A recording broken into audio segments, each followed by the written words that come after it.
kicks in terms of the U.S. mineral deal with the President Tshisekedi for security guarantee over the M23 rebel adversaries, and this kind of complicated the whole entire diplomatic issues or around the issues or around the M23 and the DRC government conflict. Now, his presence in the Eastern DRC, what does that mean for the current peace talks that are underway, and also given or taking into account the involvement of Rwanda and Rwanda's said connection and support of M23? What does that mean for the balance of power, particularly against Tshisekedi? It means three or four things. One, to offset the narrative that Rwanda is responsible for or is in support of the M23. In other words, Rwanda, having welcomed Kabila to go through Kigali, one would say that Rwanda want to portray a picture that this is a Congolese problem.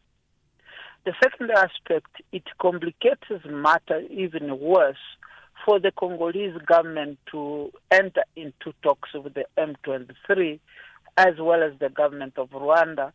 And then you have the former president who have certain claims over the Congolese government in terms of a political process within the DRC.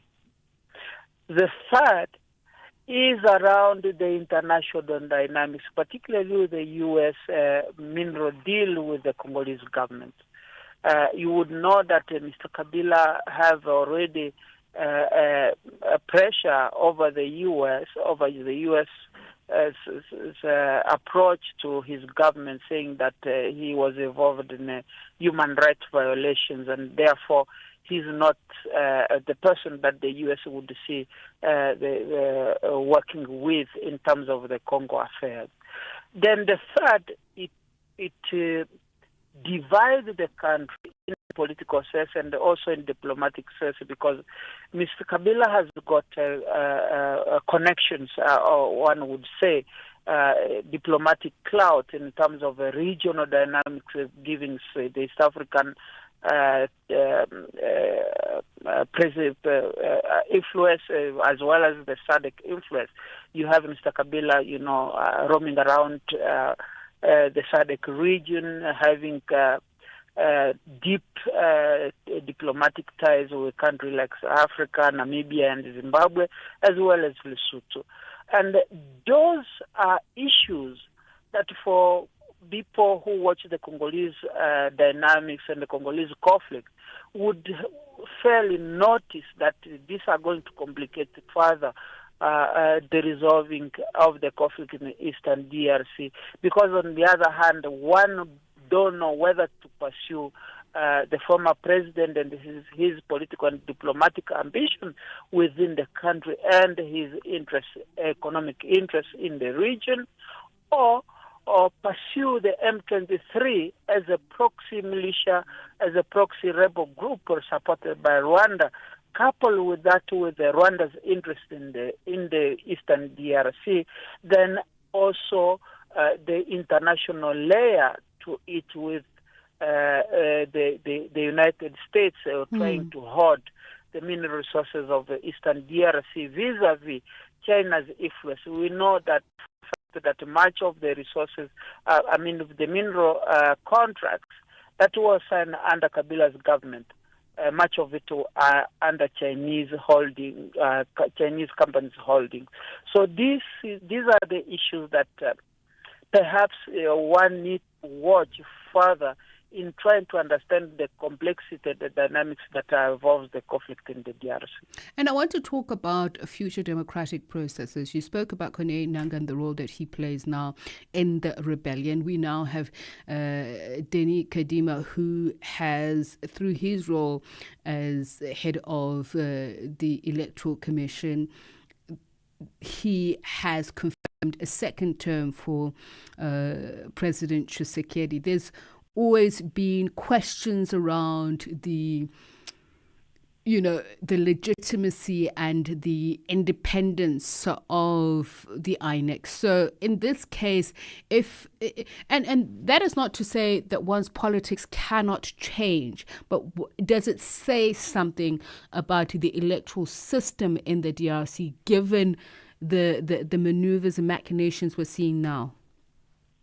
I think it's very clear, without missing my words, I think it's very clear there's a level of lack of independence on the part of the Independent Electoral Commission in the DRC, in a way to see Corneille Nangaa saying that he made a mistake, and according to his own declaration, public known declaration, he made a mistake to give Mr. Tshisekedi victory, and there he has to correct that by waging this rebellion.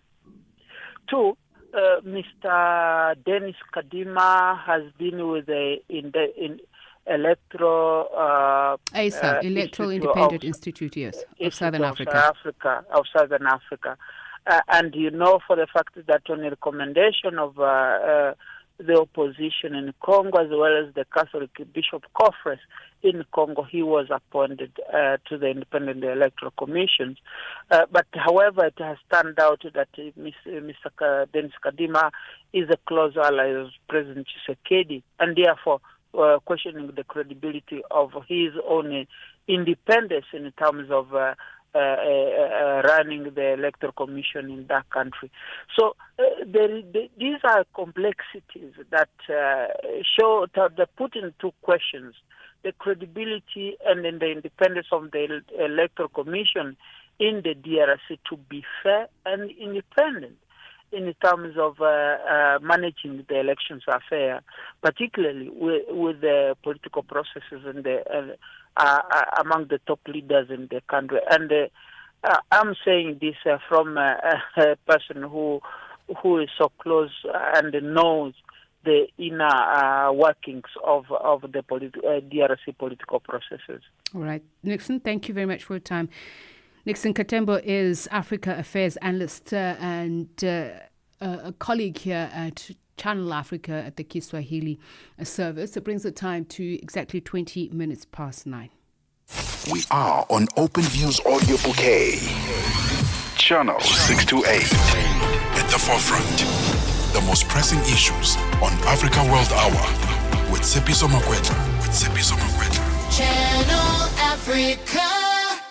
And if you've just joined us, welcome. Really glad to have you with us. Remember to reach out to us on the socials at Channel Africa One. Tell us what's happening in your world, what's influencing the conversations that you're having, or really what's impacting your decisions. And if you believe there are stories that we should be covering, please do let us know. So we've been talking about democracy, the quality thereof, the democratic processes, conflict, and of course opposing parties. We are now going to look at the situation in Burkina Faso. Burkina Faso's military government leader, Captain Ibrahim Traoré. His legacy could extend beyond popularity and promises. The challenge will be translating the country's rich mineral resources and promising economy into stability and development, kind of like what we've been talking about in the DRC. So Enoch Randy Aikens is a researcher at the Institute for Security Studies, African Futures and Innovation Program, and he joins us now to talk about this. A very good evening to you, and thank you so much for speaking to us.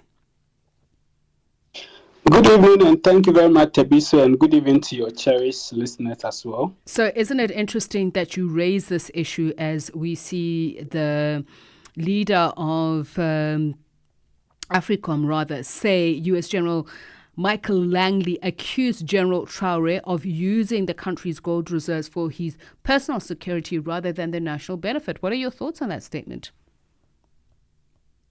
Well, that is interesting because at the moment, what's the news that we have seen and the things that we have observed, I don't know the extent of the allegation that has been made, so I cannot deny it or confirm, but what I can say for sure is that Traoré has nationalized some gold mines in a bid to establish a gold refinery to if you like, process the gold in Burkina Faso itself.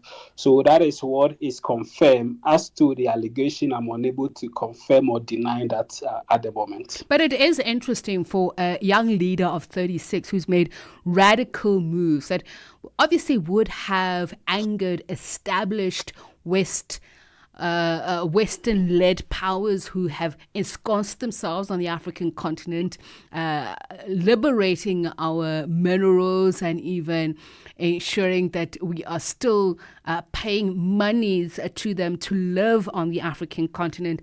Should it come as a surprise, really? Well, not really. Of course, it's about interest, as you rightly pointed out, and that this mines that he nationalized, of course, initially belonged to European companies. So you expect that there will be some contention about it, and because certain interests are not being served. So that is for a fact. But I think that you shouldn't be surprised. This is what many Africans are looking up to, that our leaders will be able to take hold of our natural resources and use it for the benefit of the African people, and that we will derive much more benefit from our God-given resources than any other person. So I think that this is what many Africans are expecting from their leaders, that the ordinary African person should benefit more from their natural resources. And let's talk about benefit. It's intriguing to see in a time when the conversation has turned, when the observers who say the military actually can come in and do good. The research reports that you've done, the Afrobarometer report that shows that almost 2/3 of Burkinabe believe that the army should intervene where leaders abuse their power, but that likewise 66% of them accept military rule. So there seems to be some support of the military so long as it seems to be benefiting the Burkinabe. Is that correct? Yes, exactly, Tebiso. So the actual issue is, I would like to frame it this way, that the point where we have gotten to in history, I don't think that is more, it should be about ideologies and about ideological stance. The ordinary African person who cannot feed is not enthused about democracy or dictatorship or military regime. What the person cares about is a system of government that is able to deliver development for the people. So if you have a democratic government that is not delivering, people will complain and people will prefer it to an autocratic government that delivers. This is not by any means an endorsement of military takeovers or coups or autocratic regime. It's just the fact that people prefer that their daily needs are addressed, and whichever means that is addressed, they will prefer that to a government that is so-called in a democratic regime but is unable to address the needs of the people. And this is not just Burkina Faso. If you read the Afrobarometer report, the flagship report that they issued last year, it's across board. Even in democratic countries like Ghana, you will see that there was a lot of tolerance for military rule, and you will see it across Africa. And that is frightening sort of event that we need to take cognizance of as African, because people are increasingly looking towards a system of government that can deliver development for them, irrespective of whether it is democratic or not. So that is something that we need to take into account. I also want to reflect on another report, the Human Development Report, and let's then look at the legacy of Captain Ibrahim Traore. When we look at what's been happening in Burkina Faso, the gains that it's made, the GDP rising from $3.2 billion in 1990 to $18.3 billion in 2023, and extreme poverty declining by huge figures, 83% to 27.7% in the same period. But can this be something that he solely can claim, or has it been building exponentially and he can claim some of that credit? Of course, the credits cannot be solely attributed to the trial administration. That is for a fact, because you are talking about decades of progress that have been made. But what is also certain is that since he took over, if you look at the GDP of Burkina Faso since he took over, even in terms of reduction in improvement in GDP per capita, there has been some progress. So definitely, the administration can take certain credit for some things, but then, as we say, reducing poverty and increasing GDP and GDP per capita, improving standard of living is not an event; it's a process, and it takes decades for it to reflect. So a 2-year-old or a 3-year-old administration cannot claim credit for it, but certainly there have been some important steps in the country that appears to resonate with the people and the general African population, that they are making progress in that stage. So I think that they definitely cannot take all the credit for that, but also we have to be aware that some progress have been made in the administration.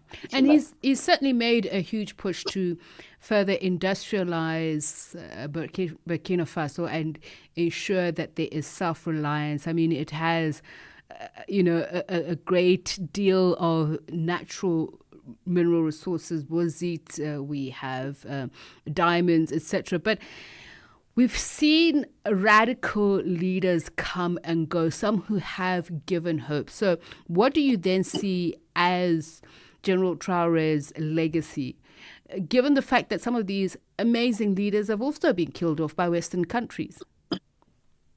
Yes, I think that the biggest legacy that Ibrahim Traore can leave for the people of Burkina Faso is to build institutions beyond himself, so that his legacy can live on.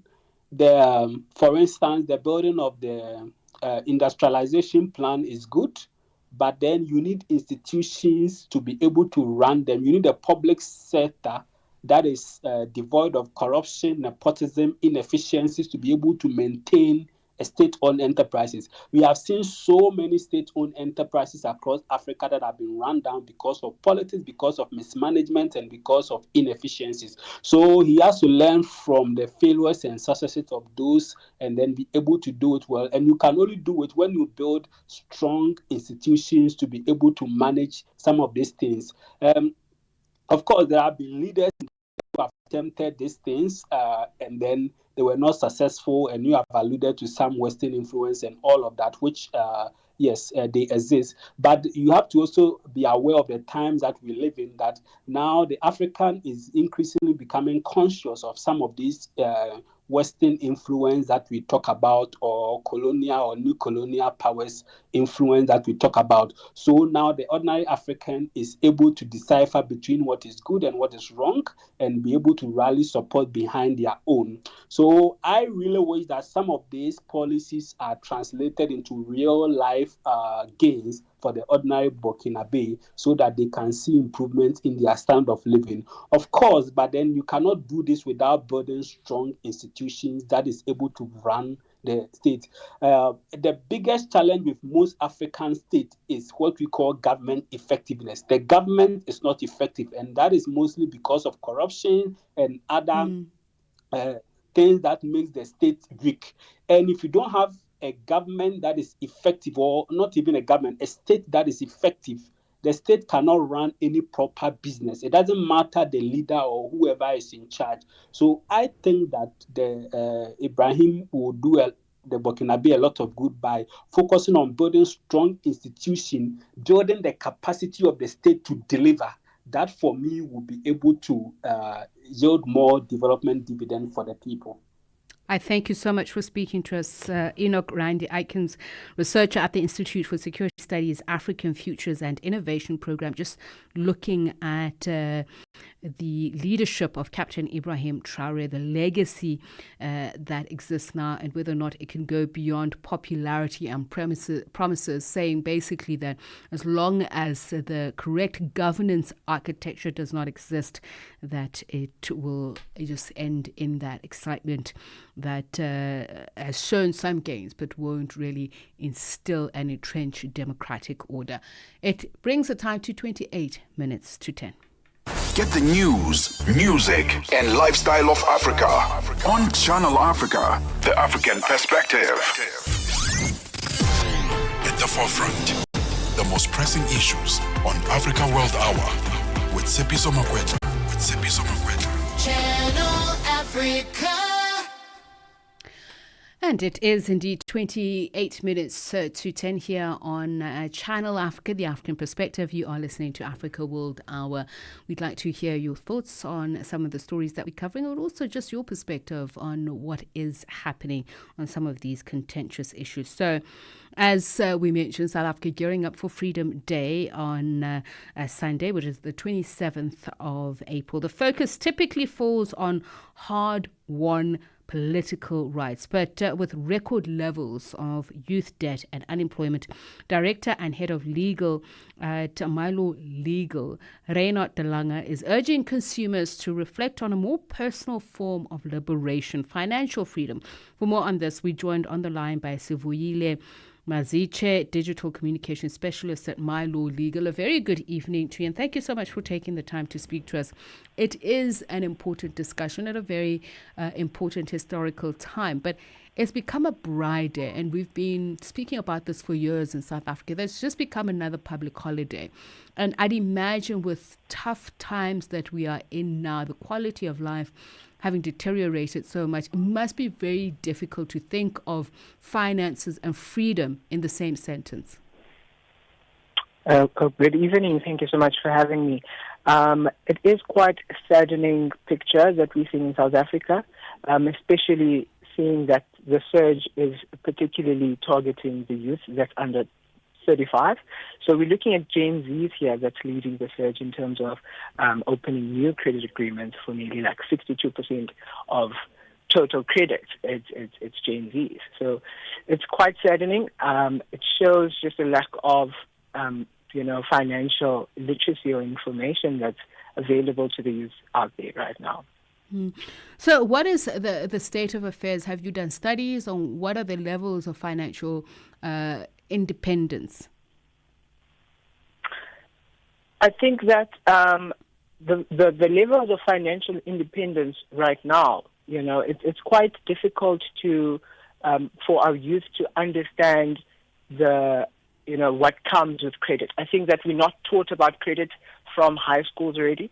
So when we enter the market, it's kind of difficult to buffer between having or being credit worthy versus being over indebted, because we don't have that financial background or education in terms of what is good credit, what is not good credit, in terms of your high interest rate obligations and your lower interest rate obligations. We tend to just get rush to get access to credit as soon as that becomes an option for us.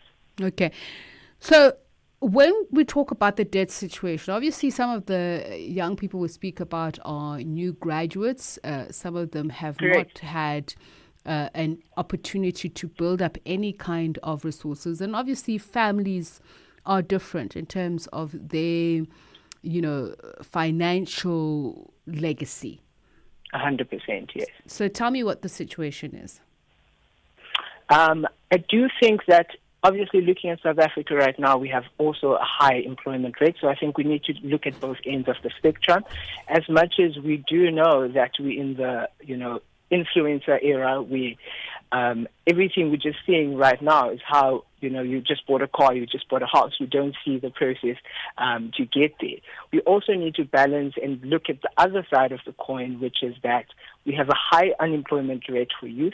It's difficult to get a job from varsity because, we require like 5 years of experience, So I also do think that the high unemployment rate is also a contributing factor to why our economy is very restricted, especially for, graduates and the youth in general. But, it's almost like a double-edged sword, right? A lot of 100%. parents are very, at least a little bit more financially savvy. Their financial literacy is so much better. So instead of getting gifts, people are now getting unit trusts and, investment accounts and, are being taught early to manage their finances.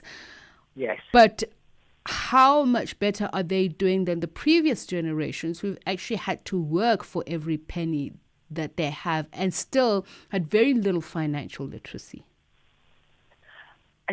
Looking at the data, South Africa now has 42% less spending power than they had in 2016. This is just showing a decline as we progress and not really, getting better. If we look at the economy right now, if we look at the state of the country right now, unfortunately things are just declining, right? And everything is going up. Prices are going up. And we're looking at household expenses also, that's also going up, right? So everything is staggering right now at the moment. And also when we think about the credit obligations and how much South Africans are spending on there, they're spending almost 68% of their salaries. So I would say that we're moving we're declining compared to the previous generations.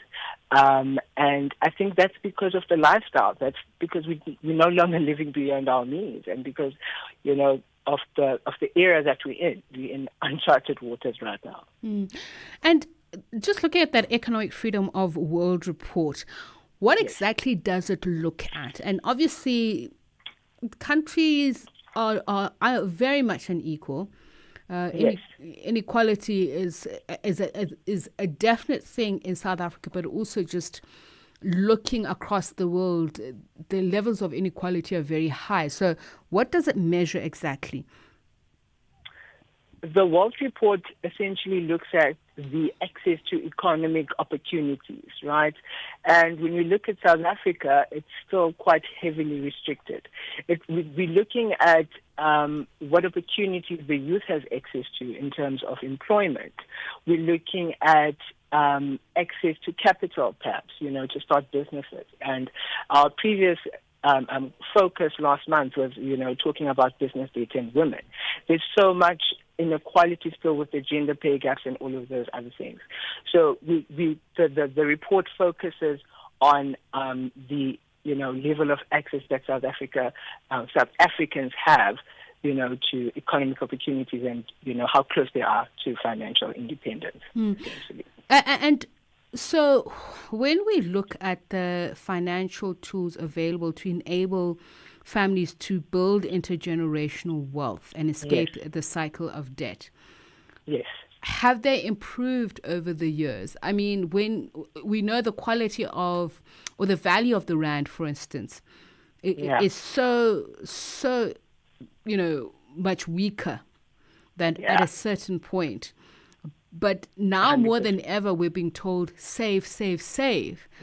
But when you could really save, well, we didn't really save. But now, how do you save out of nothing? What financial tools are available for you to be able to put food on the table, support your children? And a lot of people have black tax to contend with.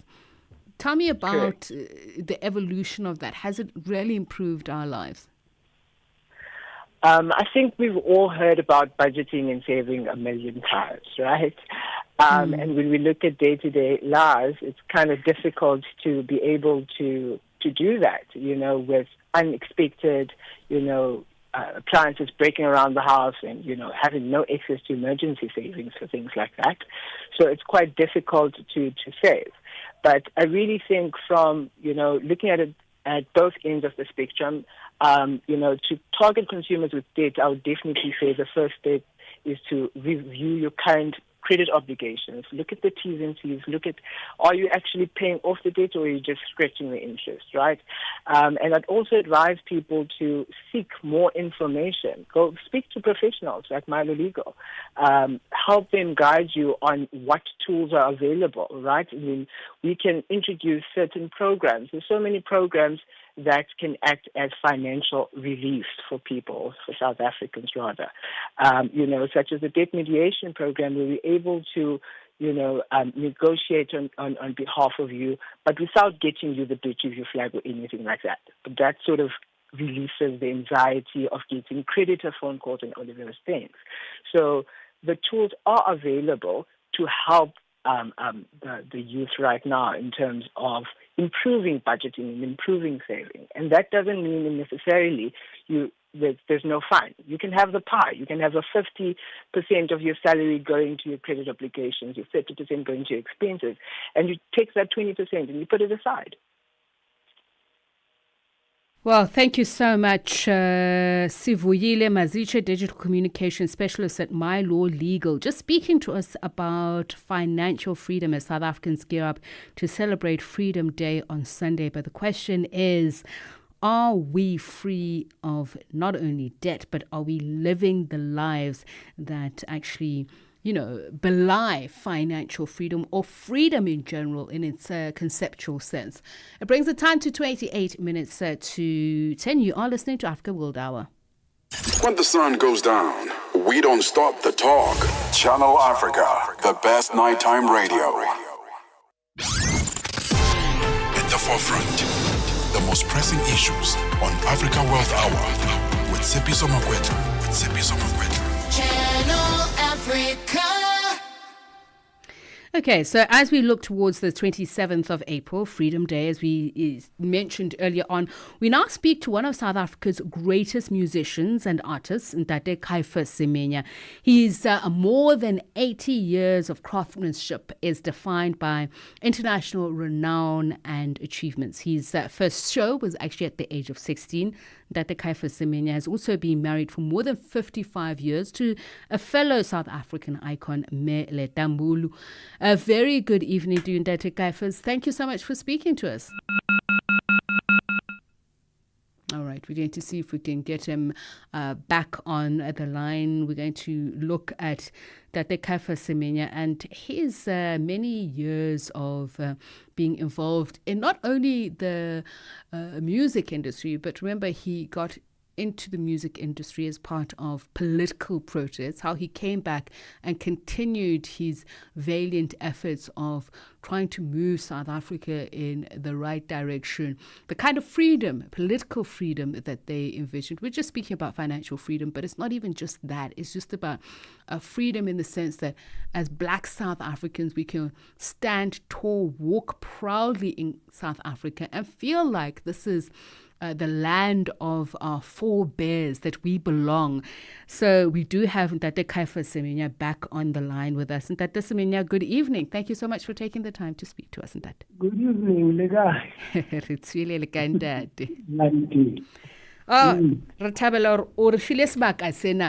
I was just thinking about you, and obviously, as you know, Meta's song Marjet Uhuru is always played during this time of Freedom Day. But I thought, it would be so lovely to catch up with you both and speak about your more than 30 years of exile in the United States.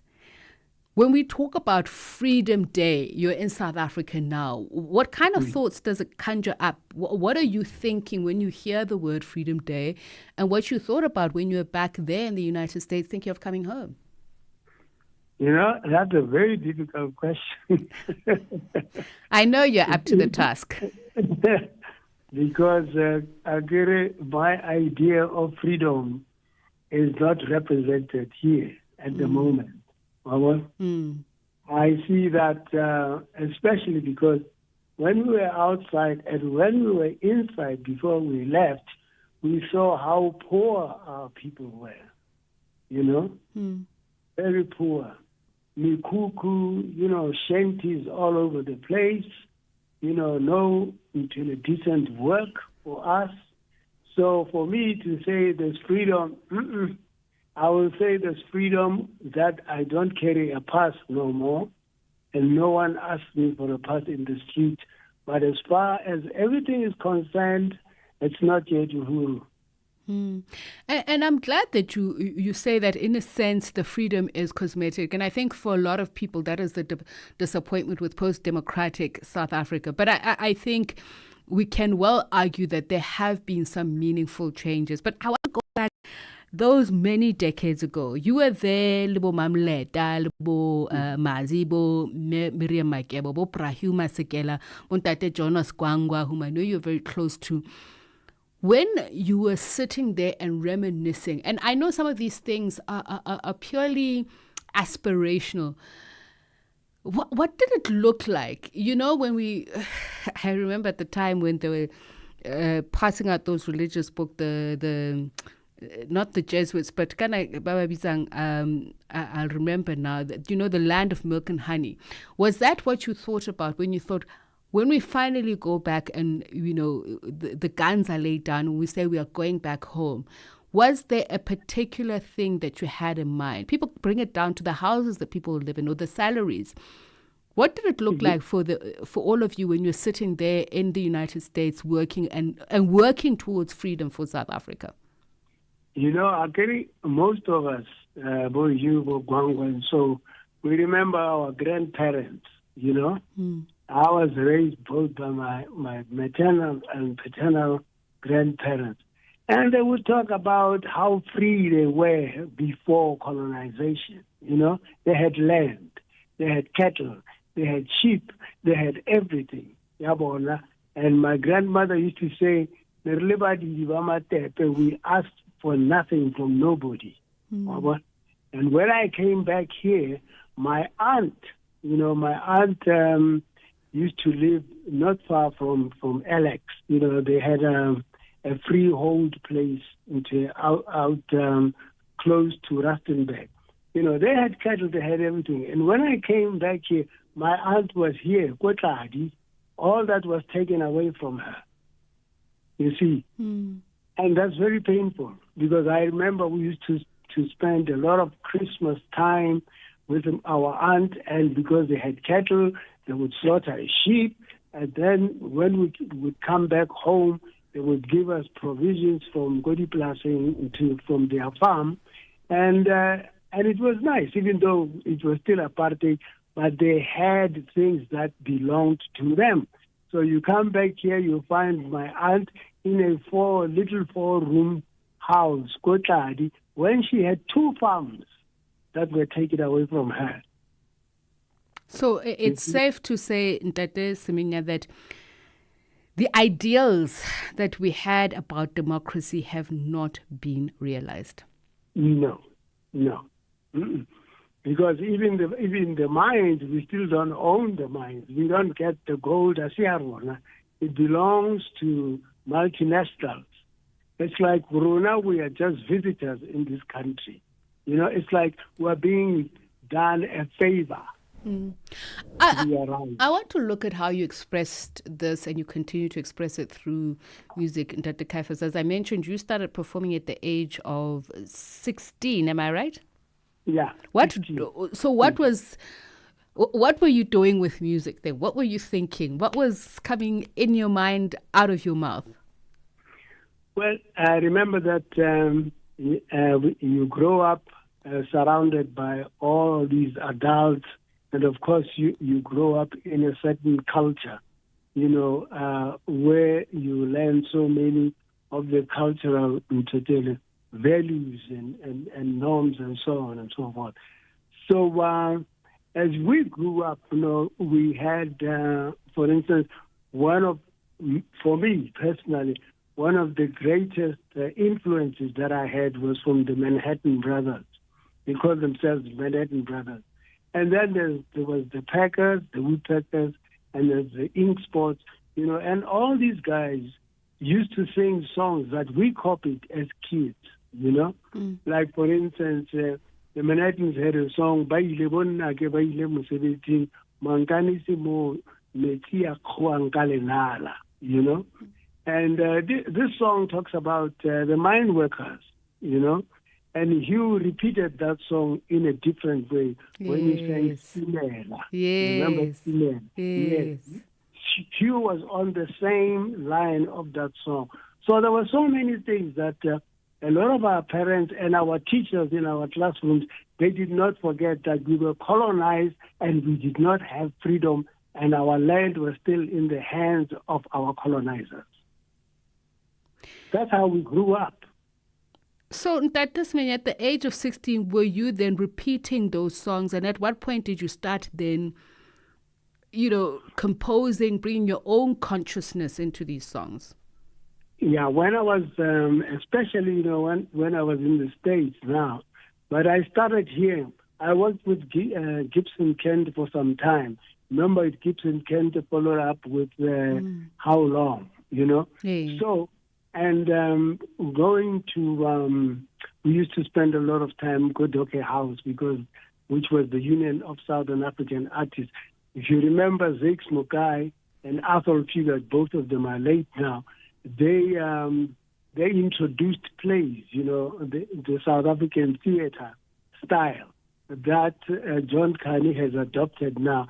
And all these plays used to talk about our situation, for the freedom that we all longed for, and the poverty that we lived under, And the thing is that you grew up in this environment where you didn't think only about yourself and your family, but the community, because most of the community that you lived in, lived under very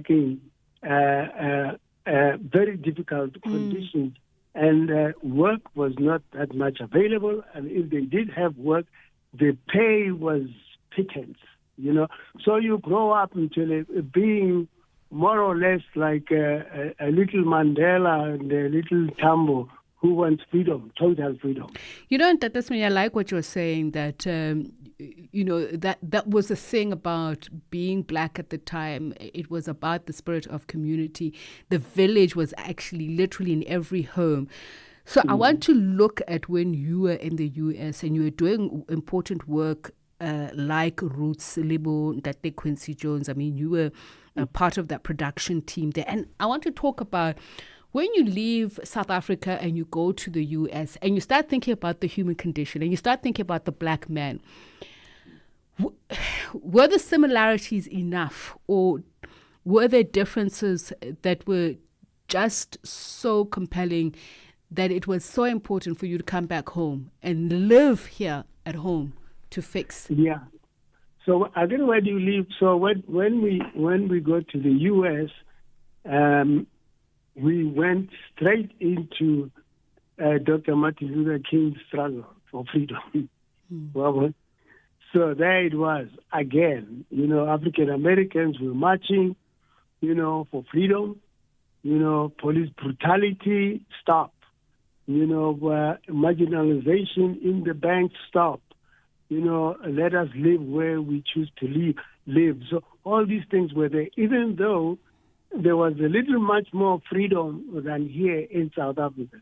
You still had Moheri Belafonte, because we used to work a lot with him. Bo Quincy Jones, they were there, made music, made money, but in your conversations with them, they still told you about the black experience, that they were not having a good time. There was still something missing in their lives and the whole community of African people in the U.S., So you grow up with that. That's why when we wrote Bo, Not Yet Uhuru, and all those songs that we wrote, many of the songs, Tarona Tebuanga, Zimkile, all those songs were inspired by them as well because of what they were going through in the U.S.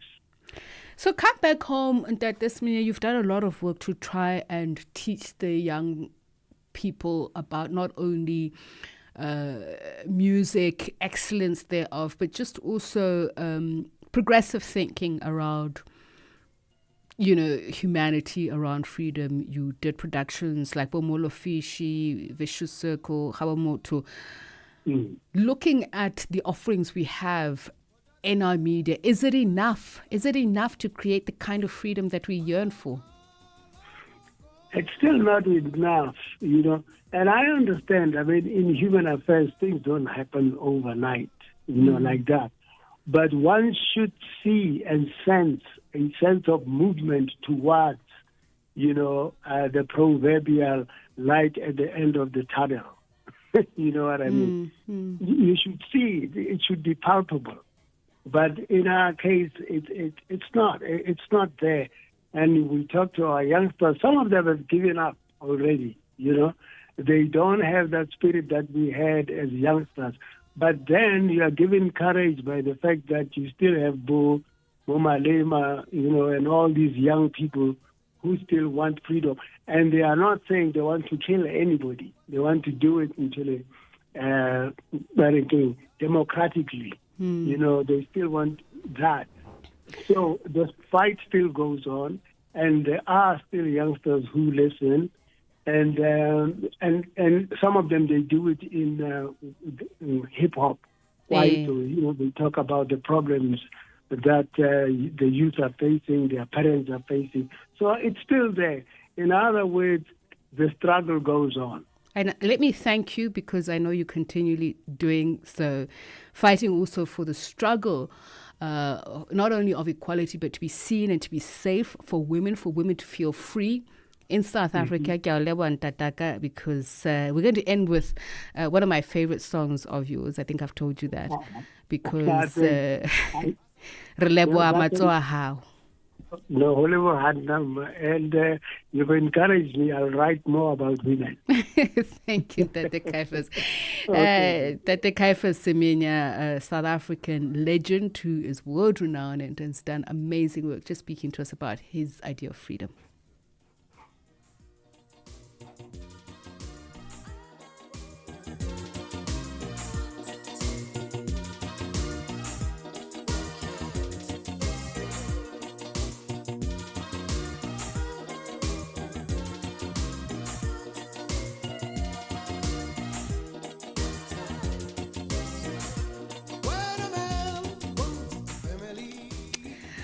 What a wonderful, heartwarming conversation ending Africa World Hour, the Friday edition with Ndate Caiphus Semenya as we head towards Freedom Day, speaking to us about his idea of freedom when he went into exile, when he came back, and the South Africa we're living in today. That's how we round up the show. Shayla is in the studio. Get TGIF. Oh, come on. We thank who it is what?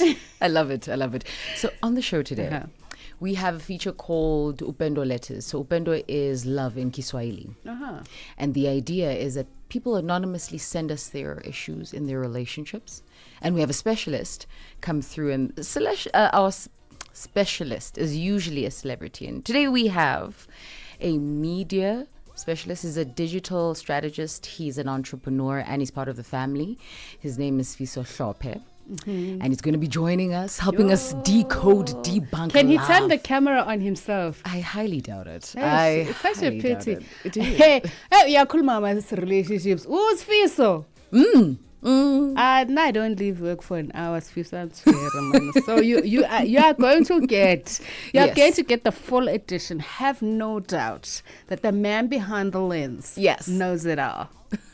Of course, along Nina Masauka, who is our Malawian correspondent, but is also DJ K Vibes. And he gives us the top 6 love songs across the continent. So we are looking out for that as well. What's your favorite love song? I'm not going to lie. I don't think in that caliber. Hey, favorite love song. Music is music. It's an expression of how you feel in the moment. Are you always you miss the girl who's looking for Mr. Right Now? No, I'm the girl who's happily about to do the next show. Good escape. It's exactly 10 o'clock. You're listening to Channel Africa. Hotlines with Shayla's up next. From us, it's goodbye for now. Get Channel Africa on DSTV Audio Bouquet. Channel 802. Hotlines bring you fresh perspectives about love after dark. Shayla Dukumana.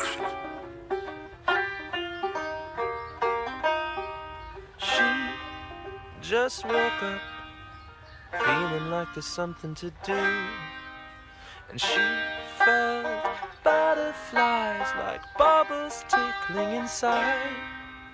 It might sound funny to you, but she wants to change the world and say, let's make it a better place.